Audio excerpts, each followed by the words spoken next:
Welcome to the Behind the Spine podcast, where we go beyond the cover and into the heart of every story.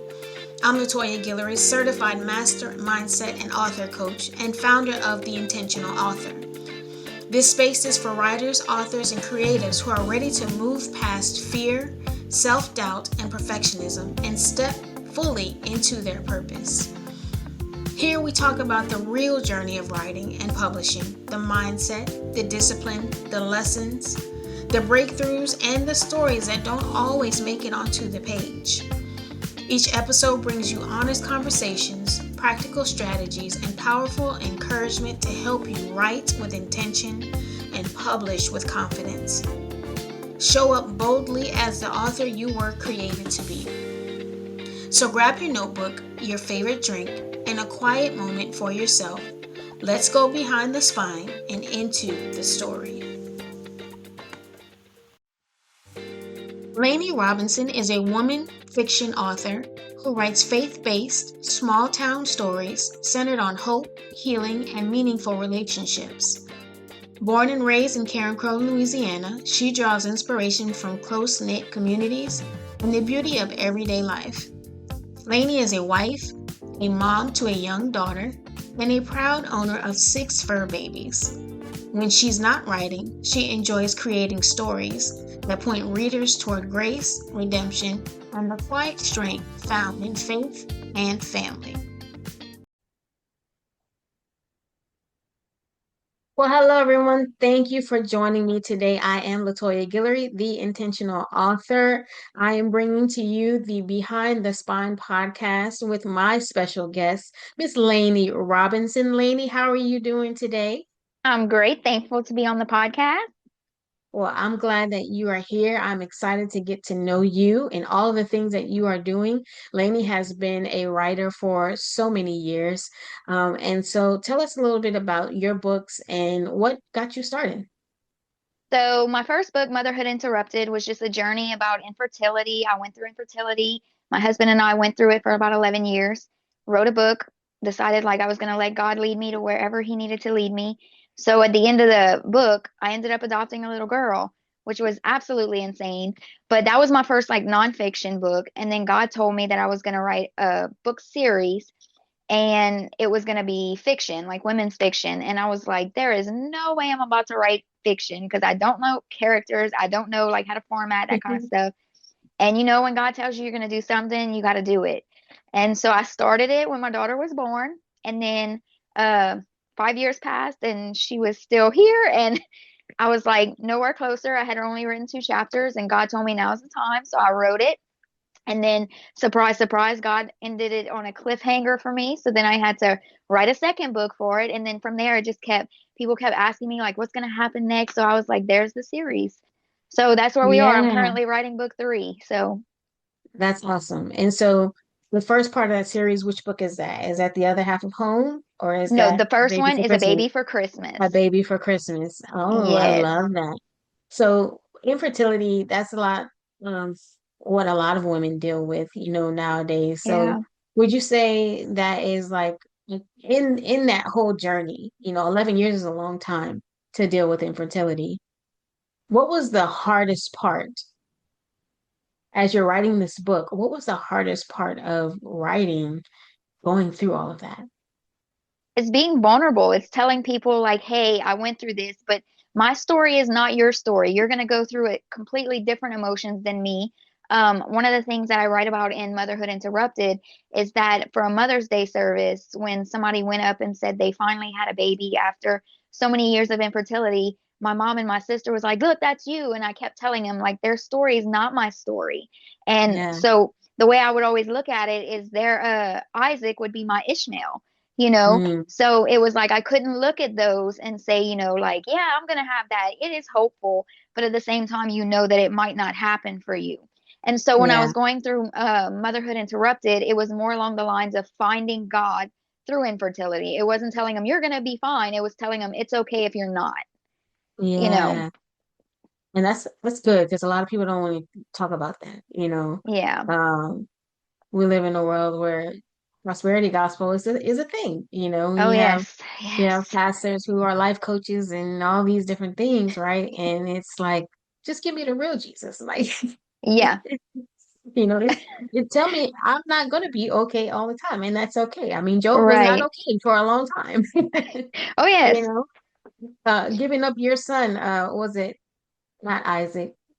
When he was giving up Isaac, Yeah, was it Abraham was giving up Isaac? Drew a blank there. Um, Giving up your son, like that's a big deal. Like walking up the hill with somebody that you love, that you prayed for years and years and years and years, that you have to execute. What? Like that's not, so it's okay to not be okay. I love that yeah, you shared that in your books and whatnot. What did that yeah. process reveal to you? Like, what did you Well, learn about yourself through that whole process? I learned that it's okay to not be okay. And one of the things, I had a mentor, her name was Gail Miller. I don't know if you remember Miss Gail. Um, Yes. she was my biggest supporter in everything. And one of the things she told me was it's okay to be angry with God because that means that you know what he's capable of and you're waiting on him to move. And so I've Mm, always kept that in there. Like it's okay to have these feelings and big feelings and anger and, yeah. all these emotions, but it's important to know that God is still there in all of that chaos and that he will bring you through it. It may not be the way you were praying for it to come through, but it will happen. Yeah.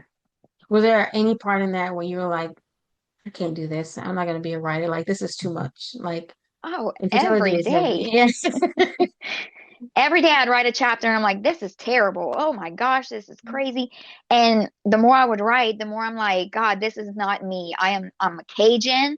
When I Mhm. sent it to the editor, they kept sending it back like you can't use y'all in there. And I'm like, why not? It is a perfectly acceptable word for a Cajun. Yeah. And so it was overwhelming at times, but it like at the end, it ended up all working out. And I got great feedback, even though I used y'all in it.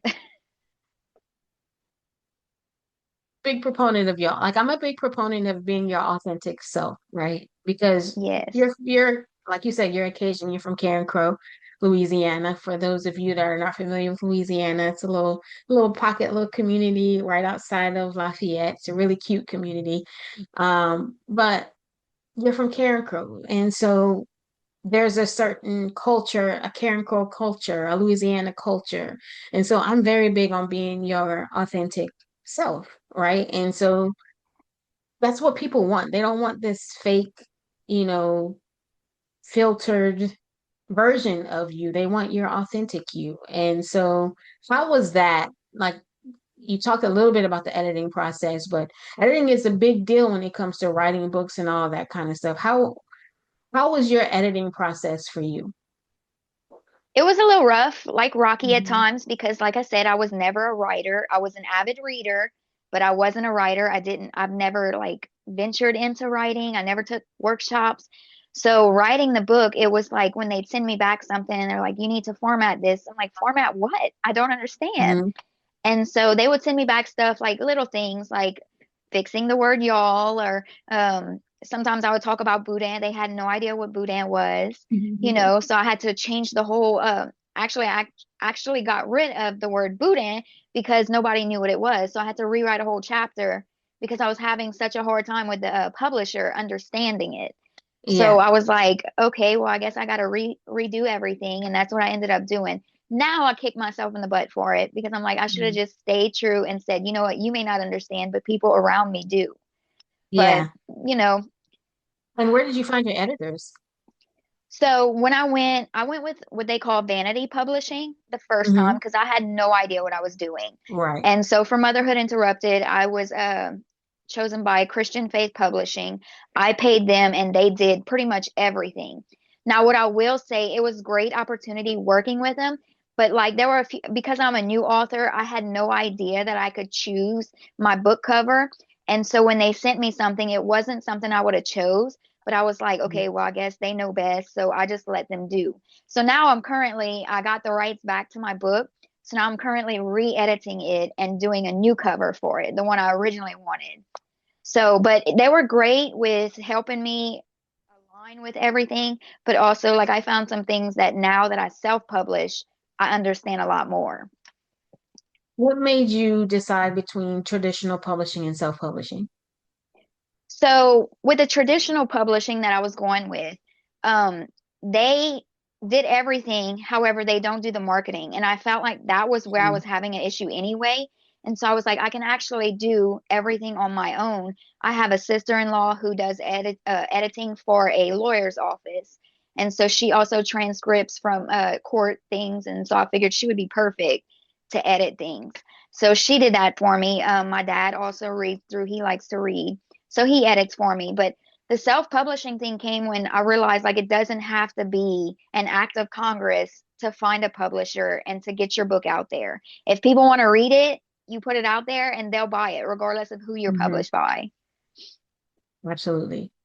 Absolutely.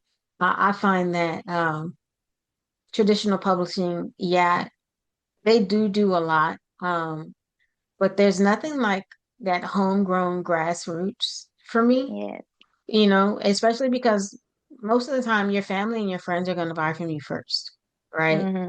And then they're going to be like, oh man, look what my cousin did. Look what my sister did. Look what my TT did. My niece, did, Yes. how we talk here in Louisiana. And that grassroots really spreads farther, and it could get picked up somewhere else. You just never know. And it's just having the right connections with the right people to get to the right spaces. Yes. Yeah. I love that you wrote this book because it's so near and dear to a lot of women's heart, especially who've gone through infertility, because there are a lot of people that go through it that don't talk about it, right? Uh, Yes. and so having just an outlet, even if, not everybody feels great about going to counseling and all this kind of stuff, but having that book where they can be vulnerable with themselves and understand who they are and all of the things that they are feeling Right. until they get comfortable enough to say, okay, I need to go see somebody.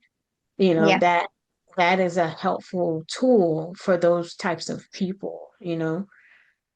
What do you want readers to walk away with from reading your books? Hope. It's always about hope. My series books are you find like things they're going through. It's real life, small town Yeah, women's fiction, but in the middle of it, you always find hope. I don't push God on anybody. It's more like you can feel him through the book. And so yeah, like, oh, there's hope, there's peace, there is like a rainbow after the storm. yeah. I love that. I love it.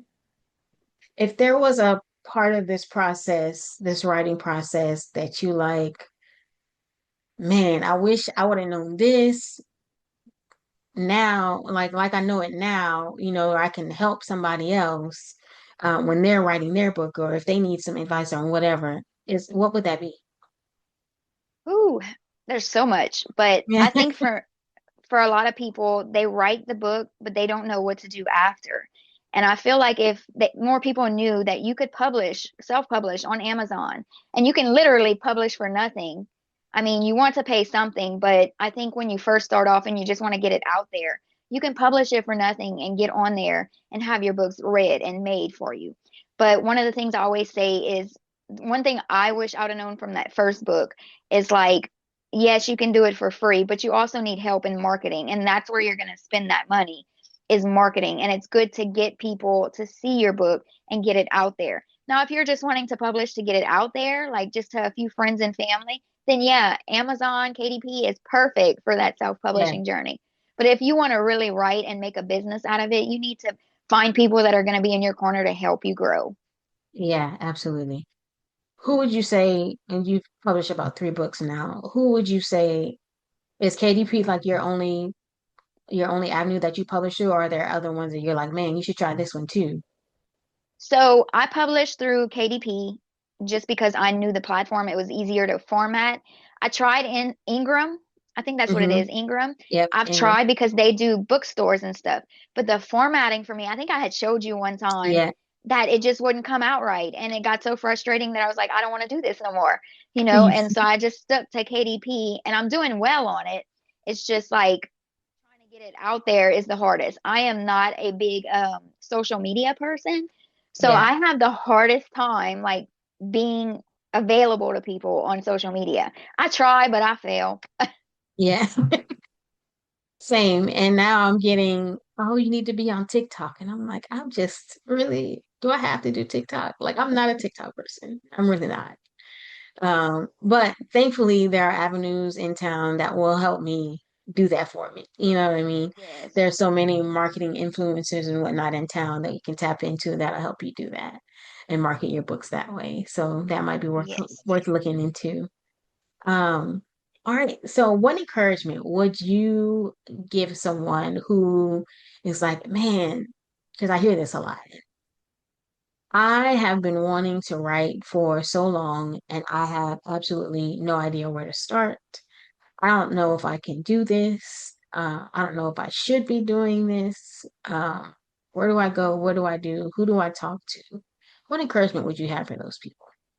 So I'm going to tell you what I did for myself is when I was told the first book was coming, I didn't believe it. I fought it, and then I prayed about it.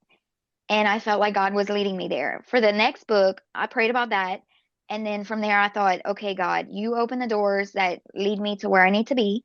And so from there, somebody told me, and this, I got my experience from other authors.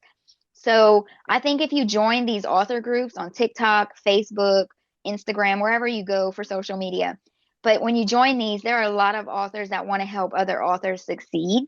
And so you get more information from other authors on where to go from the process of getting it from pen to paper to your computer to formatting to published.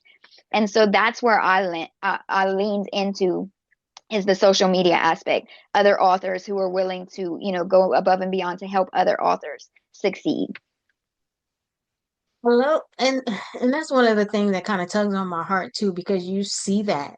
Like even though we're in our own little silos, like we have these little pockets of communities everywhere Yeah. that are nationwide, that are worldwide in some places. And we really are like a little family. Like even Hmm. though we don't really know each other, but we're like, I'll be an ARC reader for you, or I'll Yes. post your book cover so we can support. Send your link, that kind of thing. And so I think those are very instrumental. I'm not really a social media person too, but I'm learning to get on those types of platforms and really promote myself. But I love to promote other people. Very fun. Like I can do that well. But Yeah. myself, I'm the same. I struggle I struggle with myself. Oh, yes. Look, I am on TikTok. I find most of my followers are other authors. And so, like, we trade our books, and like, I'm reading theirs. And sometimes I have to stop and remember, like, okay, wait, I'm reading too many books at one time and I'm getting Yeah. confused on the arcs and stuff. So I have to go Mhm. back and say, wait, I'm going to read this after this one. But we're just trading our books and giving feedback, which is great because we don't have that feedback all the time from consumers. They buy the book. Yeah, Sometimes they leave a review, but other times you don't hear from them. So you don't know what you're missing or if there's some kind of issue that's missing in editing. So it's nice to hear the feedback from other authors. absolutely. Absolutely. All right. So where can we find your books? Amazon. You have a website as well where we can find you?